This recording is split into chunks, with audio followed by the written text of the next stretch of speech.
ભાવનગર જિલ્લામાં ભાજપમાં આંતરિક ડખા હોવાનું સામે આવ્યું છે। જિલ્લાના ભાજપના પૂર્વ પ્રમુખ મુકેશ લંગાણીયાએ ગઢડાના ધારાસભ્ય શંભુનાથજી ટુંડિયા પર સરકારી કામોમાં ભ્રષ્ટાચારનો આરોપ લગાવ્યો હતો। મુકેશ લંગાણીયાએ સરપંચ સન્માન કાર્યક્રમ દરમિયાન જાહેર મંચ પરથી ધારાસભ્ય પર ભ્રષ્ટાચારનો આરોપ લગાવતા રાજકારણ ગરમાયું। ભાજપના હાલના જિલ્લા પ્રમુખ દિગ્વિજયસિંહ ગોહિલે પ્રદેશ કક્ષાએ ભાજપના પૂર્વ પ્રમુખ મુકેશ લંગાણીયા સામે ફરિયાદ કરી હતી, જે બાદ પ્રદેશની સૂચના અનુસાર મુકેશ લંગાણીયાને શિસ્તભંગની નોટિસ ફટકારવામાં આવી અને મુકેશ લંગાણીયાએ લગાવેલાને 7 દિવસના સ્પષ્ટતા આપવા માટે આદેશ પણ આપવામાં આવ્યો।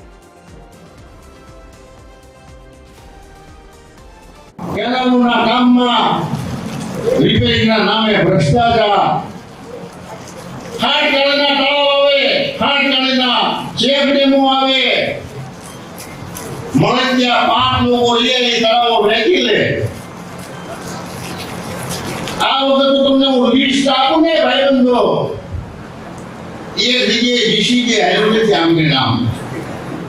મુકેશભાઈ ને નોટિસ ભારતીય જનતા પાર્ટી દ્વારા શિસ્તભંગની આપવામાં આવી છે।